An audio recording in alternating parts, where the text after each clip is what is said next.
people, and a lot of people are afraid to join the military because they know that they are going to die for nothing. You will see officers on the road begging for money, abandoning their responsibilities. Most people are even afraid to go to the police or call the police when they have an issue because they will end up spending more than they bargained for. And it is not that these people don't know what to do, but they have a nonchalant attitude because they are underpaid. And they work long hours without recognition or compensation. Majority of them do not even have a conducive living environment. And so when they see other people making money, they are angry. They are angry because here are they serving the nation and working real hard, and there's nothing to show for it. They will be busy devising new methods to generate money from the streets.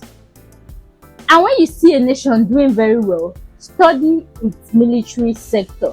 How large or big is the military sector? And how happy and proud are they in their uniforms? Our military uniform equals suffering and death without compensation. And even no one wants their family or friends to join the military except they are very poor, because they do not want them to die for nothing. When they die, they do not know what their families will go through. And most people, when they die, their families are being kicked out of the barracks without any assistance. The fifth tip to building a better Nigeria and a better Africa is to invest in our healthcare system. Access to a high quality healthcare is very important for developing a healthy and strong community. And it can be achieved if the government decides to invest in our healthcare system and the healthcare personnel, or privatize all healthcare systems. Show me a good country and I will show you their healthcare system. Do you think these politicians don't know what they are doing by going abroad for treatments? When they are sick, you see them traveling abroad. Or if they can't travel, they will go to a private hospital that the common man cannot afford. So if the private hospitals are better, why not privatize the government hospitals so that we would know we have good hospitals at least? The reason why they cannot go to a public hospital is because they know that they don't pay the doctors or the nurses well.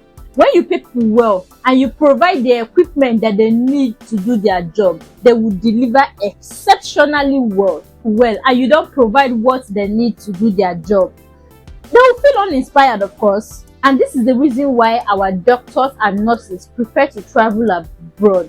Because when they are abroad, they are being taken care of, they are being paid what they truly deserve, and they are being recognized, and they are recognized for what they do.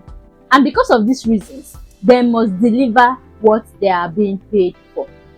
A government that does not show any sympathy or concern for its citizens is a wicked and poor government. Where there is poverty, there is wickedness, and wickedness leads to witchcraft, which is why we have a bad reputation in the world.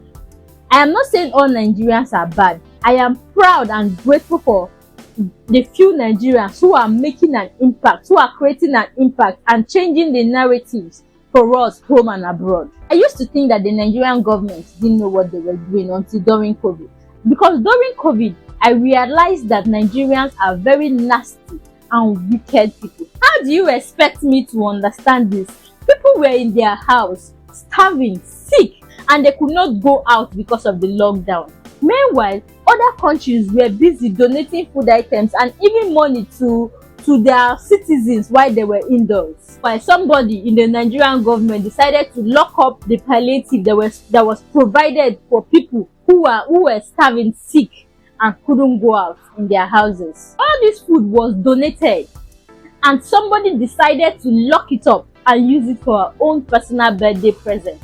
That the person in charge of one of the warehouse threw a birthday party for herself, and she began distributing these palliatives to her guests as her birthday presents. Oh, wow. What a Niger area. The sixth tip to making Nigeria and Africa a better place is to promote good governance and accountability. Good governance is very important for promoting transparency, responsibility, and respect for the rule of law. We can strengthen and make organizations better to be able to withstand stress by promoting constitutional principles, fighting corruption, and empowering citizens to participate in decision making. Our politicians keep squandering our money. They make us feel like we don't know what we are doing and we are not good enough, and yet we believe them. See, and why do our politicians receive such huge and cumbersome allowance? Barack Obama was the president of America. But before then, when he was a senator, he still used to enter buses and train to his work, and even had 2 jobs because one job could not sustain him as a senator in the United States. So he picked up another part-time job in the university where he was teaching or lecturing to be able to provide for his family. Why are we unable to control our politicians' salaries and allowance? Who voted them into office? We are supposed to be their priority. As a politician in office, it is your duty to serve your people and make sure that your people are not suffering. But in Africa, politicians take role and derive joy by implementing pain in their own people. President of America, Obama, finished paying his student loan after he became the president of America. A student loan is a loan that the government offers to people who want to go to school, and after their education they start working, and when they get a job they start paying back instrumentally to the government. Barack Obama was not poor, but he was living within his means, living within what he could afford as a senator. What if the politicians are the one earning minimum wage in Nigeria? Would they still be in office? Would they still be willing to serve? Or they are just there for their own selfish reasons? Right. I leave those questions to whomever can answer it. Leave a comment in the comment section below. I would love to hear your own solutions. Finally, tip 7 to making Nigeria and Africa a better place is to embrace our cultural diversity and unite as a nation. Because Africa is a home for different cultures, languages, and traditions. And by honoring our diversity and embracing our shared heritage, we will promote unity, tolerance, and understanding in Africa. And for Africa to be great again, we would have to unite. And this is a movement that a lot of people have died for, because the people that separated us would not want it to happen. What if we had the United States, a USA? I'm not talking about United States of America. I'm referring to the United African States. A lot of people, including Bob Marley, Lucky Dube, and Fela Anikulapo Kuti, have all sang songs of Africans uniting and becoming stronger, because we are brothers and sisters. And it's only when you travel to a country that has very few black people, and when you meet a black people, indeed you will know that this person is your brother because he is black. We both have the same skin color. When the Europeans arrived in Africa, they separated us, and they separated us for their own selfish interests, making us turn our backs against each other and fighting each other as if we were enemies. We will unite and have one president, which is the president of Africa, and you will have regional leaders and ministers who would assist him. If us as Africans can all unite and dissolve those entities or establishments called countries created by the Europeans, I believe we are all going to be fine. Nigeria is not working because it was created by somebody else. Nigeria is named after Niger area, which is them bringing people living close to the Niger areas together and created a state so that they can be exporting, so that they can have easy access to run their business. I believe that because Nigeria was not created by Africans, therefore they don't have the blueprint to make it work. How can an European man come and tell me that our own leaders, our own kings or queens are worthless and they are useless and created a government for us? Meanwhile, in their own country, they still have the monarchy. They still have a system whereby they have one king or one queen ruling over their nation. When the white men created Nigeria, they divided Nigeria into 3 segments, which is the north, the west, the east. So what happens to the south? Because the Southerners are definitely not Igbos, and they are not Hausa, neither are they Yoruba. And what happens to the middle belt? Are you going to say the middle belt are Northerners? We are in a system that cannot work easily.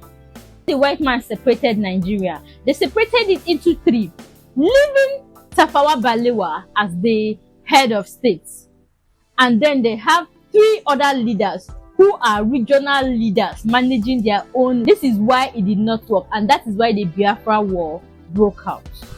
And if Africans cannot unite, another way that Nigeria can be better is if the federal government hands off and let each state manage their own resources, thereby paying taxes to the federal government and pay taxes to the federal government according to what they've been able to generate in their states. Instead of the federal government allocating allowance or budget into to every state. And this is also the system that is practiced in America, because all the states in America pay taxes to the federal government, and in return the federal government uses this tax to pay for healthcare subsidy for its citizens, also pay for food subsidy for its citizens, to make life easier for their people, by even catering for children and families in need.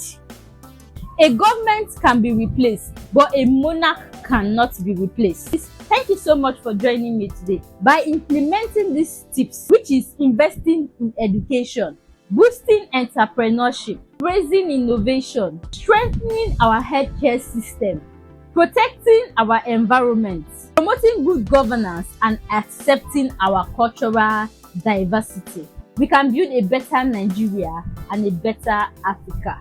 More also, anybody who does not know how to run a business should not be voted into office, because running a state, running a country, or running a state is a serious business. We can build a better future for Nigeria and Africa as a whole.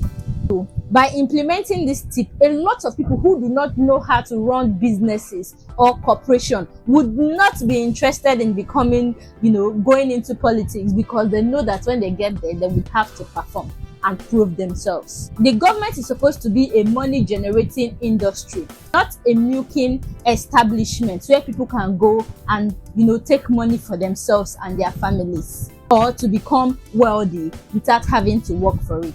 In America, the federal government does not own anything. Everything has been privatized. That the government would approach this organization or establishment and say, sell these things to our people for this amount, and we will pay for this amount, and we'll pay this other half on their behalf.